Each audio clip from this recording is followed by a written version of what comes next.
Hello friends, and welcome back to my channel. I'm so excited to share all of the books that I read in February and in March because I found some really good ones, but I also found a couple that just missed the mark and even a new favorite. So I cannot wait to share with you guys all of the books that I read. So in total, I read 10 books this month, including physical books and audiobooks. And as always, we're going to start with the physical books because you guys just know that I love physical books so much. So the first book that I want to talk about is Interesting Facts About Space, and this was my book of the month pick back in February of this year. And I honestly didn't even know what to expect reading this book, but I was so pleasantly surprised by this, and it has quickly become one of my favorite books that I've read all year. This novel is a literary fiction that follows a young queer woman named Enid who loves true crime podcasts and works for the National Space Agency.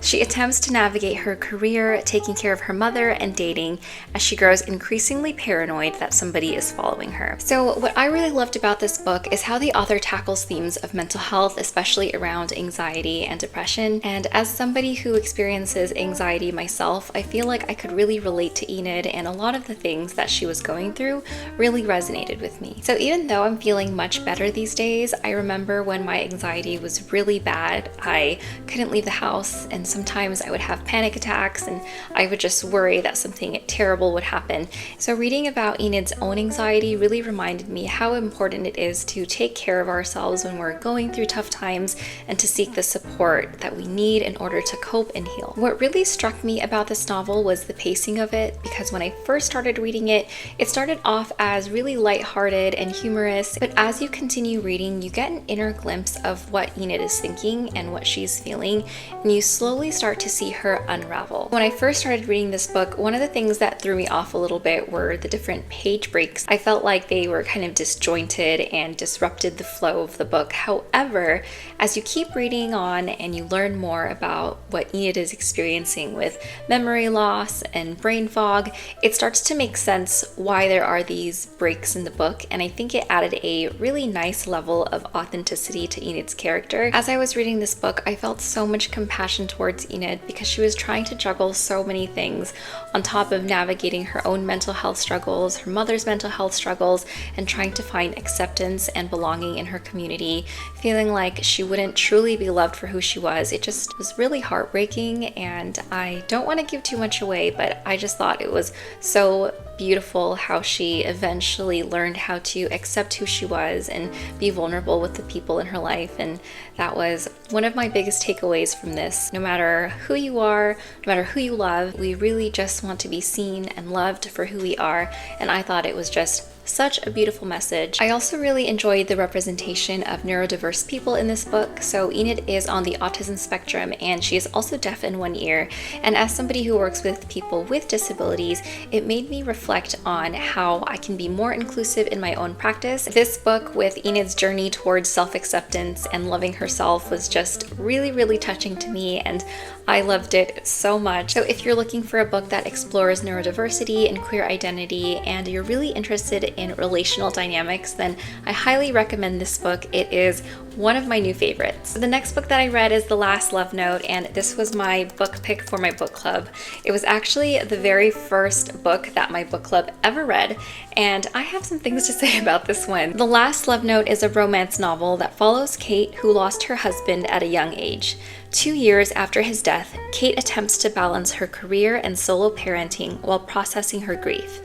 After a business flight with her boss takes an unexpected detour to a small beach town on the east coast of Australia, she must finally confront her grief and decide what life she will choose for herself and her son. So while I was reading this book, one of the things that struck me was that the author's husband actually passed away, and this book was a tribute to him and their love story. And so knowing that makes it even harder to have some criticisms about this book, because I really can't imagine what the author was going through, and there were definitely moments that were really heartfelt and touching and made me feel emotional. But overall, I would say that this book missed the mark. I do want to talk about the things that I liked about this book because there were definitely some strengths, and I think that the author's portrayal of the different stages of grief, from denial, anger, bargaining, depression, those themes were covered in this book so beautifully and earnestly. I felt that there were some really heartbreaking moments in this book, especially with the flashbacks with her late husband. And from reading this book, it was so clear how much she truly, truly loved him. It made me think about my own relationship and how much I love my husband and how devastated I would be. I can't even imagine what the author or the character Kate went through. And I am going to share a minor spoiler, so if you want to read this book, I would skip ahead. So her husband Cam is diagnosed with early onset Alzheimer's disease. So as a clinician, I've worked with patients who have Alzheimer's as well as their families, and this is a truly, truly devastating disease. And even though I've worked with people with this condition, it was still really heartbreaking to read about it from Kate's perspective because Cam was so young when he was diagnosed, and there was just so much more life for them to live together. So those were the things that I did like about the book, but there were also things that I didn't like about the book, and I think the hardest part for me getting through it was just not feeling any sort of connection with the main character, Kate. And it's really hard to say this, of course, because I have no right to judge somebody for how they live their life, especially after experiencing something so tragic like losing your loved one. But she just made some decisions that I didn't agree with, and I found kind of cringy at times, and it made me really reflect on what was it about her character that I didn't connect with. I think one of the things that I took the most issue with was how Kate would behave at work. For example, after she learned about Cam's diagnosis, she would often bring her problems into the workplace. And while she has every right to experience all of those feelings, I just feel like there are appropriate times and places to do so. And for me, the workplace is definitely not one of the times to do that. But I'm also not saying that you should keep this to yourself if you are going through a hard time. I think it's important to tell whoever is relevant, like your boss or people supporting you at work, that you need that extra support or time off. I don't think there's anything wrong with that. And I think that there is a difference between sharing with your boss that you're going through a tough time personally and you need to take time off, but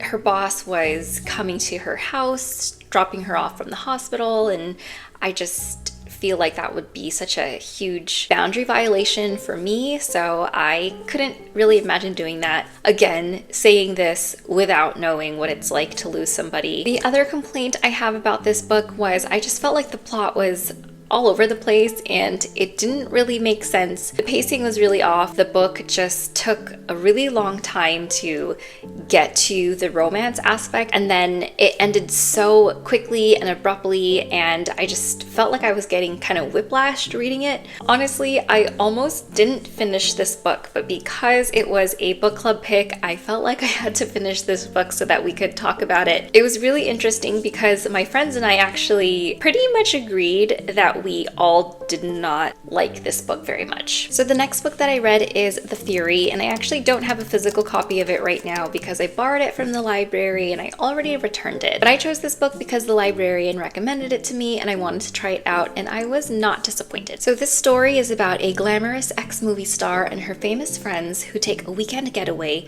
to a private island in Greece, and it ends in a cold-blooded murder. So I really liked this book because it was really easy to read and I had fun trying to figure out who committed the murder. I haven't read a mystery or a thriller in a really long time, and I felt like this was a good one to kind of ease me back into the genre, and there was a twist at the very end that I did not see coming. So this book was really hard for me to put down. I just wanted to know what happened, and so I would stay up all night reading this book, even though I would regret it going into work the next day. So another thing that I really liked about this book was its structure, because it was set up into 3 different parts. So the first, the second, and the third act, kind of like a play would be set in a Greek tragedy. And since it was set on a Greek island, I thought that was a really clever way of structuring this book. So I read this book as if I was watching a play, and the characters in this book are actually pretty eccentric and larger than life, and I felt like it really added to the drama and the theatrics of it all, which was quite enjoyable. One of my criticisms criticisms, and a common one that I've seen other people who read this book say is that the book is narrated from the perspective of just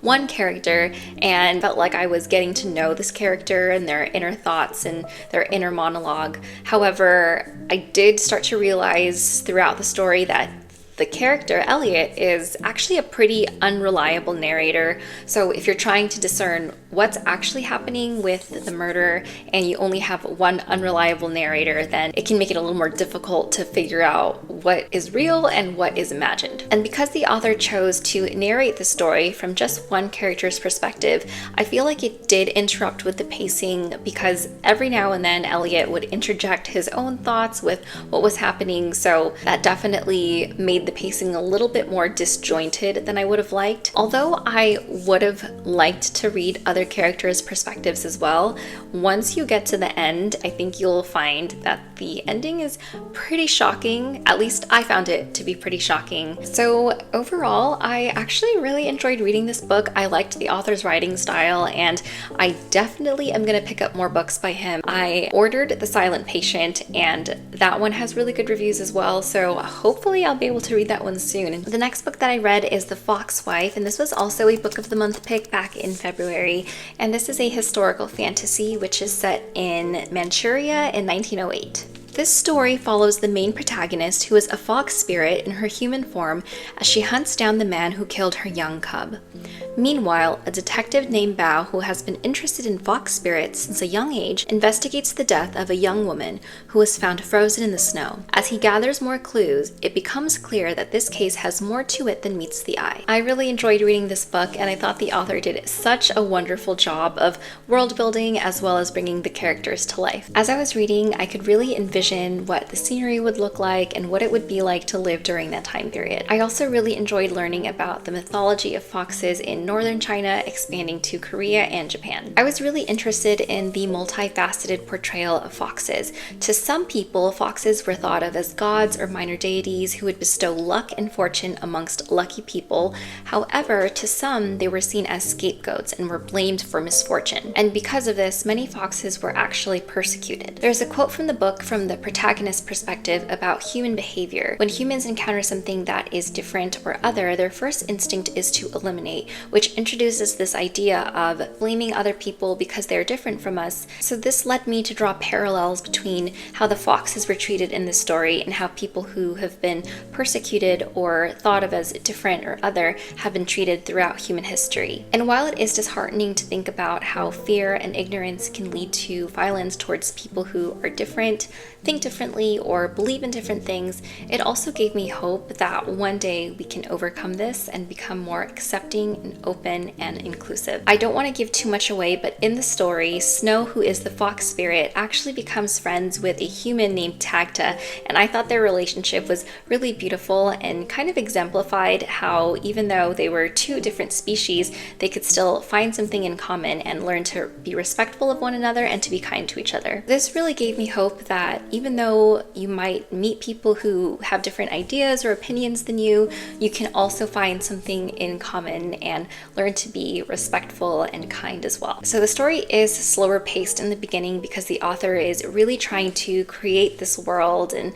dive into the characters and their inner thoughts and motivations. The book does pick up in the second half, so if you like historical fiction and you like mythology and you're also interested in themes of loss, grief, revenge, and redemption, then I really recommend that you check this one out. It was one of my favorites. The next book I read was Hello Beautiful, and I also borrowed this one from the library. So this is a story about family. William grew up in a household that was devoid of love and affection, with basketball being the only thing that gave his life meaning and purpose.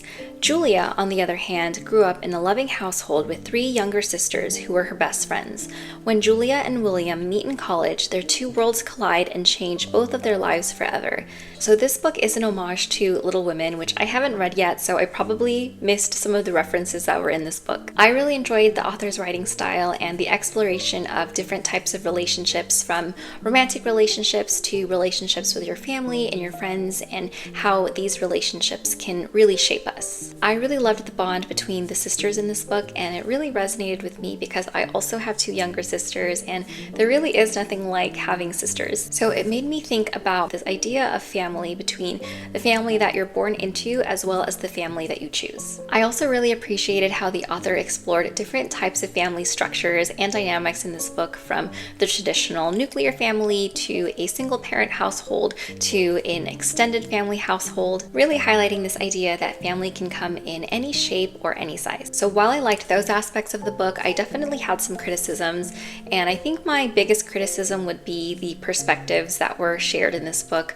So the author writes from 4 different POVs. There's William, Julia, Sylvie, and later on Alice. This was particularly challenging for me because I really disliked Julia's character. I felt like Julia came off as really self-righteous and calculating and just very cold in general. And so while I didn't really like reading from Julia's perspective, I do admit that she was very young when these things happened, and she's also experienced lots of hardship and tragedy. And even though I wouldn't necessarily agree or make those same choices that she did, I felt like including her perspective made the book feel more authentic and genuine, because nobody is perfect. We're all human, we make mistakes and we have regrets, and at the end of the day it really comes down to what we choose to do about it, and I did really appreciate that. I think I would have preferred more POVs in the story, particularly from Cecilia's perspective and Emmeline's perspective, and they were the twin sisters. They were actually my favorite characters, but they didn't get their own POVs in the book, and I would have really liked to read from their perspectives. Overall, I did enjoy reading this book because there were so many ideas and themes that I reflected on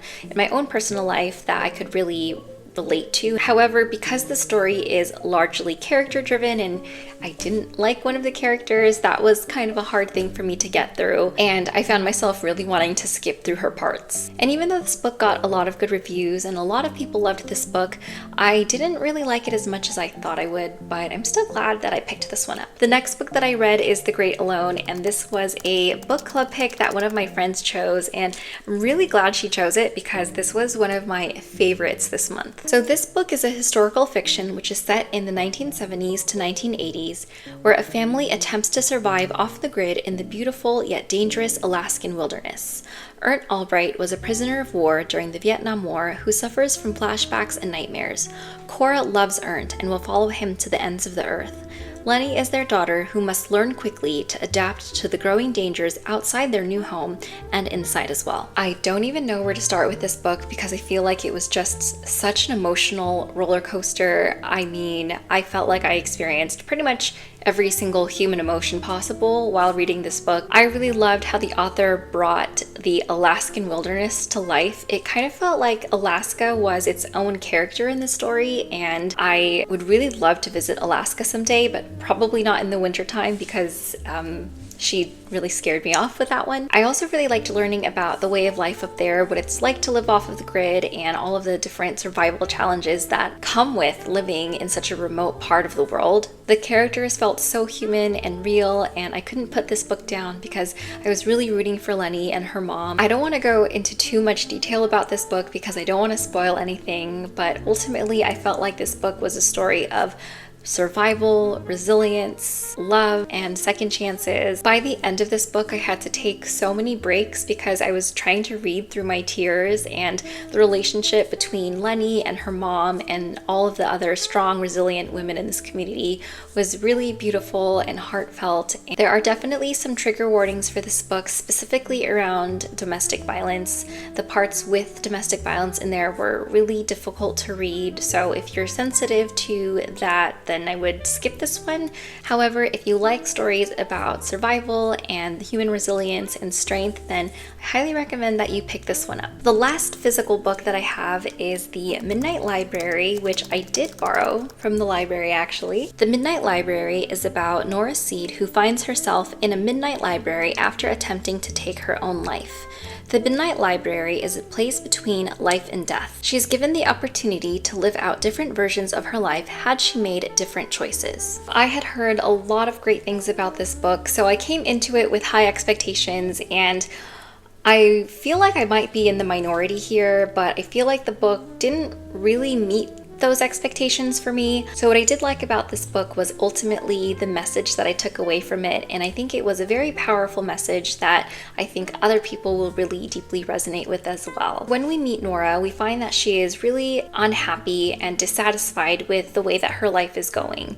And as she tries on these different lives, she realizes that she also isn't happy in these lives. The regrets that she had in her original life, or the book calls it the root life, really come from this idea of wanting life to be different than it really is. So I really liked that message in the book of, you know, we can try out different lives and imagine ourselves to have reached the pinnacle of success in whatever way we imagined it to be, but at the end of the day, all of that will still feel empty and hollow if we don't find joy and happiness in what we already have. This idea of I'll be happy when can be quite detrimental because it prevents us from being able to truly appreciate and be grateful for what we have. So it really helped me remember that it's important for me not to worry too much about the future, because as much as I wish I had a crystal ball and I could predict what the outcome of all of the choices and the decisions I've made, the truth is I really can't know. So the best I can do is just enjoy what I have now. I think the biggest criticism for me reading this book was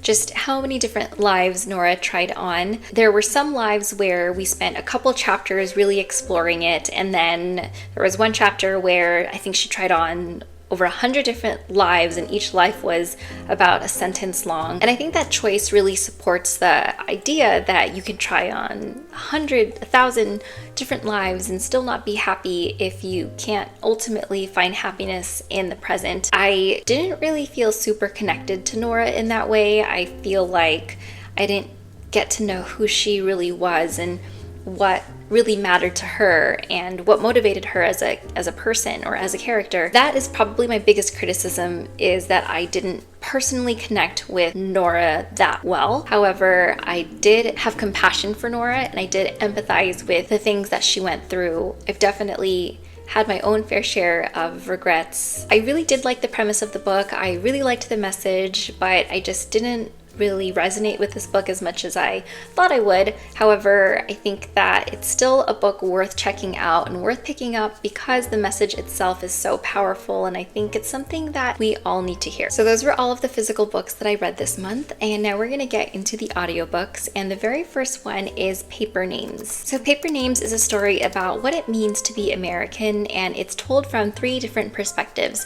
It's told from Tony, who is a Chinese American immigrant who brought his family over in search of a better life. The other perspective is Tammy, who we meet at 9 years old and follow her throughout her adulthood as she reconciles with what it truly means to be Chinese American. And lastly, we have Oliver, who is a successful lawyer from an elite and wealthy family. What I really liked about this book was how much I could relate to the themes and the characters in this book, specifically with Tony and Tammy. So I am Filipino American and my parents moved here from the Philippines back in the 90s, and I could really relate to what Tammy felt like. Reading from her perspective made me think about all of the things that I went through growing up in America. I remember never feeling like I fit in, feeling like I wasn't American enough and I looked different from all of the kids in my class, and just how badly I wanted to fit in. And it was a really interesting parallel because I also lived in the Philippines when I was younger, and I lived there for about 2 years when I was 10, and I thought that if I moved back to the Philippines, I would finally fit in and find my community of people, but I found that I had even less in common with the people there. Firstly, I didn't speak the language, and there was that language barrier. I eventually learned how to speak it, but even when I did learn how to speak it, I would get made fun of for my accent, and I even remember trying to hide parts of being American just so I could fit in there in the Philippines, and also doing the same thing in America. And it wasn't until college where I met other people from the Asian American community who also had stories like mine and could relate to what I was experiencing that I truly started to feel like I belonged somewhere and accepted my identity as a Filipino American, and now it's something that I'm very proud of. I was also really touched with Tony's sacrifice of moving his family to the United States, knowing how difficult that would be to leave everything that you know behind.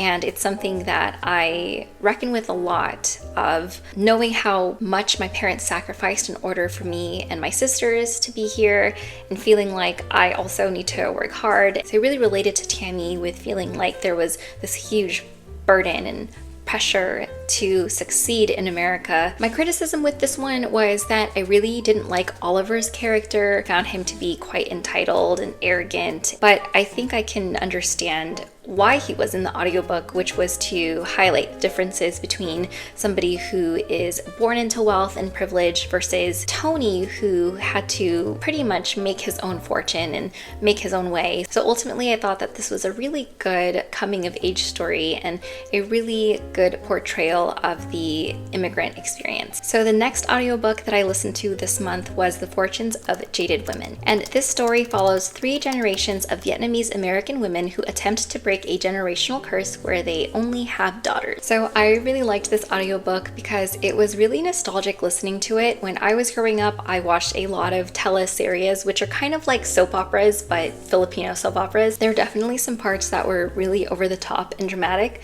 For example, there's this one part in the book where the 3 sisters are getting into a fight and they're throwing oranges at each other in Santa Ana in public, and thought it was really funny. And I could totally imagine that happening. But ultimately, like the last audiobook that I listened to, I really resonated with this one as well, because I could relate to what it was like to be a daughter of an immigrant and all of the sacrifices my parents had to make and pressure that I felt like in order to make those sacrifices worth it. So ultimately, this was a story of family between mothers, daughters, sisters, aunts, grandmothers, and the legacy that we carry on. The last audiobook that I listened to is The Kiss Quotient. This story is about Stella, who is an autistic woman who is very successful in her career as an econometrician. However, she is pretty unsuccessful when it comes to finding love. To change that, she hires an escort to learn the ins and outs of intimacy, but she finds love along the way. So this audiobook was nothing like I expected. I expected it to be a really cute romance, and I was proven wrong because this book was very steamy and very sexy, and it had some parts that I had to stop listening to because I was in public and I just could feel myself blushing. So yeah, this book was very hot and steamy, and once I got over the initial shock of how much smut was in this audiobook, I really did enjoy the romance between Michael and Stella. I really loved how kind and patient they were with each other, and ultimately I was really rooting for them to be together in the end. So if you like to read romance and if you like smut, then I recommend picking this one up because I don't think you'll be disappointed. If I had to pick a favorite, I would definitely pick Interesting Facts About Space and The Great Alone. Those books are probably tied for my favorite reads, and an honorable mention to The Foxwife. And there you have it. Those were all of the books that I read in February and in March. Let me know if you've read any of these books and what you thought of them in the comments down below, or if you have any recommendations for me. And if you'd like tips on how to read more books, you can watch this video next. Thank you guys so much for watching. Please like, comment, and subscribe to this channel if you guys want to see more from me. And please take care of yourselves because you deserve it, and I'll see you in my next video.